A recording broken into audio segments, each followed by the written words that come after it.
Olá, pessoal, tudo bem com vocês? Sejam bem-vindos à quinta parte de tecidos humanos. Se você não assistiu às outras aulas, né, é importante que você veja, né, a diferença dos outros tecidos. Então, a gente já viu tecido epitelial e a gente agora está vendo tecido conjuntivo. O tecido conjuntivo é dividido em vários subtecidos, né? O propriamente dito e os especiais. Então, a gente já viu o cartilaginoso, o ósseo, o adiposo e agora a gente vai ver o sanguíneo. Então vamos lá, o sangue, sim, o sangue é um tecido. Olha só que interessante, né? É o único tecido conjuntivo que é líquido.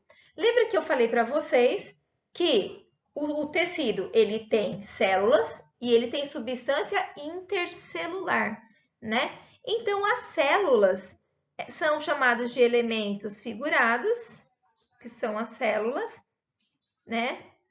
E a parte líquida, que a gente chama de plasma, olha aqui, seria a substância ou matriz extracelular, ok? Então, por isso que é considerado um tecido. Líquido vermelho que circula no interior dos vasos sanguíneos. Corresponde a mais ou menos 8% do nosso corpo, do peso do nosso corpo. Então, aqui eu trouxe uma figurinha para vocês virem, né, o interior de um vaso sanguíneo.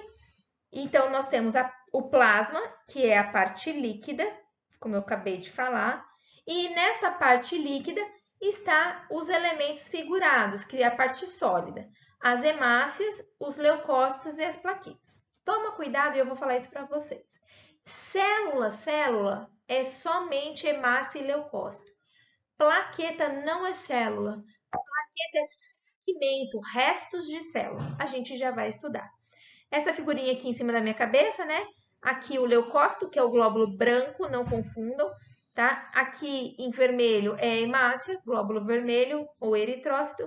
E essas coisinhas aí são as plaquetas. Então, vamos lá?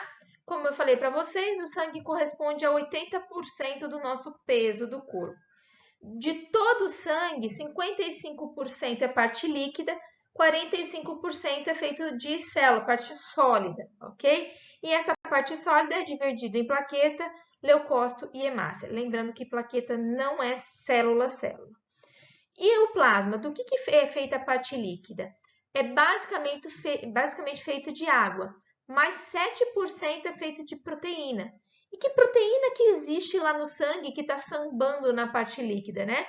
Nós temos 58% de albumina, que é uma proteína que controla a pressão osmótica, né, de concentração de sais do sangue. 38% são imunoglobulinas, que é o quê? Anticorpo, que ajuda na defesa do organismo. E 4% são proteínas envolvidas na coagulação do sangue, para não deixar o indivíduo ter hemorragia. Nós já vamos estudar isso. E os outros 2% são nutrientes, gases, hormônios, né, que são transportados pelo sangue. E aqui várias figurinhas, então, né, para vocês estudarem. Nossa, o sangue tem tanta função, tanta função, tanta função. E aí eu coloquei aqui um resuminho, né? Primeira função do sangue, que a maioria aí sabe, né? É o transporte de oxigênio, né? Então, o sangue transporta oxigênio do pulmão para todos os tecidos. Nós vamos ver isso em sistema respiratório. E o sangue também transporta gás carbônico do tecido para o pulmão, ok? Então, essa funçãozinha aqui do sangue a gente vai ver em sistema respiratório. Transporte de toxinas, né? Ureia, por exemplo, do tecido para os rins. Vamos ver isso em sistema urinário. Vejam, gente, que a divisão dos sistemas, né, urinário, digestório, respiratório, é de uma forma didática. Mas todos os sistemas eles estão relacionados entre si e um depende do outro, ok? Então, ó, digeriu lá o alimento, lá no sistema digestório, como que esse alimento vai ser transportado para a célula? Como que sai do intestino e vai lá para o dedão do meu pé? Pelo sangue. Então, o sangue transporta alimentos, né? Sistema endócrino, distribuição de hormônios. Então, vejam que o sangue, esse tecido, ele que vai fazer um meio de campo com todos os outros sistemas, né? Defesa do organismo contra agentes infecciosos, porque no sangue tem os glóbulos brancos, os leucócitos. Vamos ver também no sistema imune, ok? E distribuição do calor e regulação da temperatura. Os músculos, nós vamos ver também, eles liberam calor e esse calor então é distribuído por todo o corpo através do sangue. Então o sangue ajuda também no controle da temperatura do nosso corpo. Então, vamos subdividir aí o sangue. Nós falamos que o sangue é dividido na parte líquida, que é o plasma, e na parte sólida, que são os elementos figurados, as células. E aqui eu acho que eu já falei a maior parte deles, tá? Então, mais ou menos, plasma é a parte líquida, transporta substâncias, a maior parte dessas substâncias é a água, tá? Essas porcentagens, dependendo do livro, do artigo, pode variar um pouquinho. Não varia muito não, mas varia um pouquinho, ok? Sais minerais, glicose, hormônios e as proteínas. Lembrando que dessas proteínas nós temos a albumina, que exerce um controle da pressão osmótica do sangue e também é reserva de aminoácido. Lembrem que aminoácido é a molécula que faz proteína, tá? Proteína é a união de vários aminoácidos. As imunoglobulinas, como eu já falei, são anticorpos, são proteínas, né, que funcionam como anticorpos. E uma proteína da coagulação, o que é coagular o sangue? Não deixar hemorragia, né? A pessoa se matar depois que tem um corte do dedo, estancar esse sangramento, né? Que uma das principais proteínas é o fibrinogênio, que a gente vai ver também daqui uns slides. As hemácias, né? Tem mais outros dois nomes, como eu sempre vim falando ao longo desses anos, que é o glóbulo vermelho ou eritrócito. É a mesma coisa, hemácia, glóbulo vermelho e eritrócito, tá? Anotem aí, as hemácias são células sem núcleo, não tem núcleo. Então, elas nascem com o núcleo e quando elas se tornam maduras, elas perdem o núcleo. Por que elas perdem o núcleo? Porque elas carregam dentro delas uma proteína gigante chamada de hemoglobina. E não cabe hemoglobina e núcleo dentro da célula. Então, a célula arranca o núcleo e coloca a hemoglobina. Qual é a grande função da hemoglobina? Transportar o oxigênio. Tá? Então, se não existisse a hemoglobina, né, nós não íamos transportar o oxigênio e a gente estaria morto. Então, veja, quem transporta é uma proteína, hemoglobina. E essa proteína está dentro de uma célula chamada hemácia. Hemácia, célula. Hemoglobina, proteína que está dentro da célula. Pela hemácia não ter núcleo, ela é uma célula que morre muito rápido, ok? Então, é uma célula de vida curta. A cada mais ou menos 120 dias, nosso sangue está 100% reposto, né? O meu sangue de 120 dias atrás não é o mesmo sangue do de agora, né? Essas células são eliminadas no baço, ok? Então, a hemoglobina é a proteína de pigmento vermelho presente no citoplasma da hemácia, responsável por transportar o oxigênio dos pulmões para os tecidos. Então, a principal função da hemácia é transportar oxigênio dos pulmões para o tecido. Vamos ver isso em sistema respiratório. O que é a anemia, né? Uma pessoa anêmica. A anemia, longe daqui eu não sou médica, né? Ela tem várias e várias causas, ok? Mas via de regra, né, é uma doença que afeta a quantidade de glóbulos vermelhos.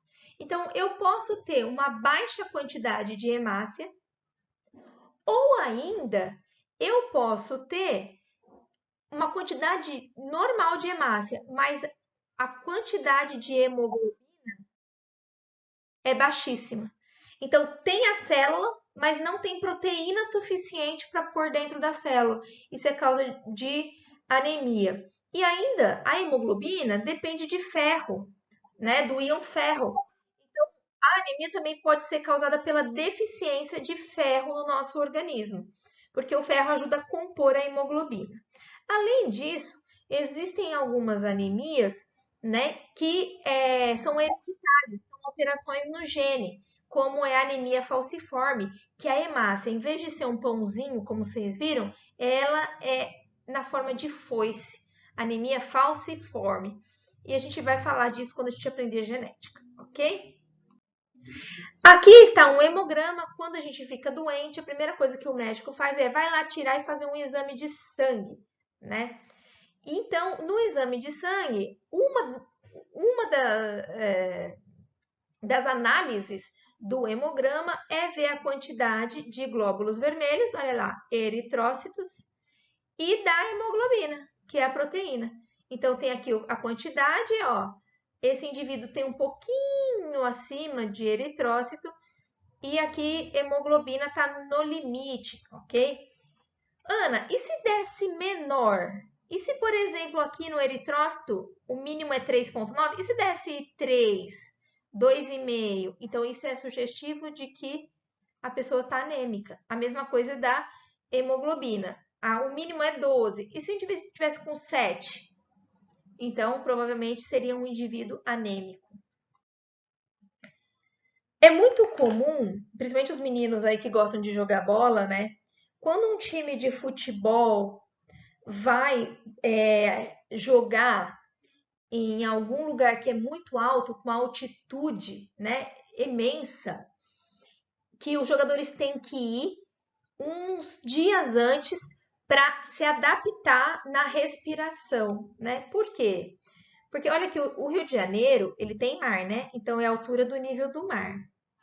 Agora, olha a cidade de La Paz, na Bolívia, né? A cidade aqui de La Paz, ela tá mais de 3 quilômetros acima do nível do mar. E na Bolívia, então, quanto mais alto a gente sobe, o ar é rarefeito. Então, esses roxinhos aqui é a quantidade de oxigênio. Então, em La Paz, tem menos oxigênio do que no Rio de Janeiro, que tem mais oxigênio. Então, quando a gente vai para La Paz, o que acontece? Nosso corpo tem que produzir mais hemácia para dar conta, então, de captar o pouco oxigênio que resta lá. Então, observe, se a gente fosse ficar um tempo em La Paz e fizesse um hemograma lá em La Paz, a porcentagem de hemácia em La Paz, olha só, ia ser maior que a do Rio de Janeiro, porque eu vou precisar de mais hemácia para ter mais hemoglobina para carregar o pouco oxigênio que tem. Ok? Então vejam que essa quantidade de hemácia aqui pode variar de acordo com a altitude que você está no mundo. E os leucócitos, né? Os leucócitos são chamados de glóbulos brancos, são células com núcleo, diferente das hemácias, e a função dos leucócitos é proteção, né? Eles vão estar lá no sistema imune, sistema imunitário de proteção. Aqui é o leucócito, né? Que são popularmente chamados de glóbulos brancos. Eu tenho dois tipos de leucócitos, os granulócitos e os agranulócitos. O que é esse A? Sem, né? Não, sem grânulo. Então, nós temos os que têm grânulo, que são essas pintinhas que vocês estão vendo aqui, que às vezes são substâncias químicas que vão ajudar na defesa do organismo, ok? E geralmente esses granulócitos, eles têm o núcleo em formato irregular. Olha aqui, isso aqui é um núcleo só. Olha que interessante, esse aqui é o núcleo trilobado, né? Que ele está todo estranho. Os agranulócitos são aqueles que não têm grânulo dentro deles. Quais são os três tipos de granulócitos? Os eosinófilos, os basófilos e os neutrófilos. E os agranulócitos, os linfócitos e os monócitos. Aqui eu peguei do livro de vocês, super bonitinho. A minha função aqui não é ficar amassando as funções de cada um, ok? Eu só queria que vocês observassem que nós vamos aprender bastante sobre os linfócitos, tá? Principalmente os linfócitos B e T, mas a gente vai ver os linfócitos em sistema imunitário daqui a algumas aulas. Então não fique preocupado com isso. E apesar de ter ficado ruim, porque eu sou péssima em escanear, né? Eu também queria que vocês se atentassem no detalhe dos monócitos, né? Nós vimos que a união de monócitos forma o quê? Oi, meu Deus, condro não, né? O osteoclasto. E o monócito, ele também vai formar os macrófagos. Então, olha que interessante, o monócito, ele fica no sangue, fica lá. Quando o tecido que foi injuriado precisa do monócito, esse monócito sai do sangue e vai para o tecido. E aí eles vão passar a ser chamados de macrófago. Então, o macrófago é aquele que já foi lá para o tecido conjuntivo combater a bactéria. O monócito é aquele que está no sangue. E os outros aqui, se vocês quiserem, tem as funções mais detalhadas. Como eu acabei de falar para vocês, né? Observem aqui, esse aqui é um vaso sanguíneo. E no tecido ao lado aqui, ó, vamos chamar de tecido A, teve a inserção de bactérias. Então, as bactérias, elas invadiram o tecido.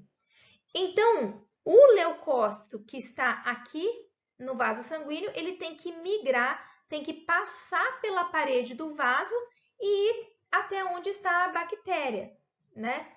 Então, os leucócitos, eles emitem pseudópodes. O que são pseudópodes? São esses falsos pés, né? Que eles vão tentando andar até chegar no agente infeccioso, num vírus, numa bactéria. Esses pseudópodes são usados na diapedese. O que é a diapedese? É atravessar a parede do vaso sanguíneo. Então, ele saindo do sangue e indo para o tecido. Então, é a capacidade que os leucócitos têm de atravessar as paredes dos vasos capilares e atingirem os tecidos. Como que é essa parede? É o endotélio. Lembra o endotélio, o revestimento? Então, olha aqui a diapedese, né? O leucócito sai do vaso sanguíneo e vai lá tentar matar a bactéria ou o vírus ou alguma célula morta. Lembrando que como que geralmente eles matam? Né? Por fagocitose. O que é fagocitose? Englobamento de partículas, ok? E aqui o hemograma, né? O hemograma, a gente viu que dá a quantidade aí de glóbulos vermelhos, mas também dá a quantidade de glóbulos brancos, que é o leucócito, ok? Quando eu tenho um aumento, então vejo que a referência é até 10.500. Se eu tenho um aumento, eu chamo isso de leucocitose. Se eu tenho menor quantidade de leucócitos do que 3.500, eu tenho chamado de leucopenia. Então, dependendo do tipo de infecção, né, dependendo do tipo de doença que a pessoa pode ter, ela pode ter uma leucocitose ou uma leucopenia, ok? Não vou entrar nesse detalhe porque eu não sou médica. Para finalizar essa parte, né, não confundam leucócito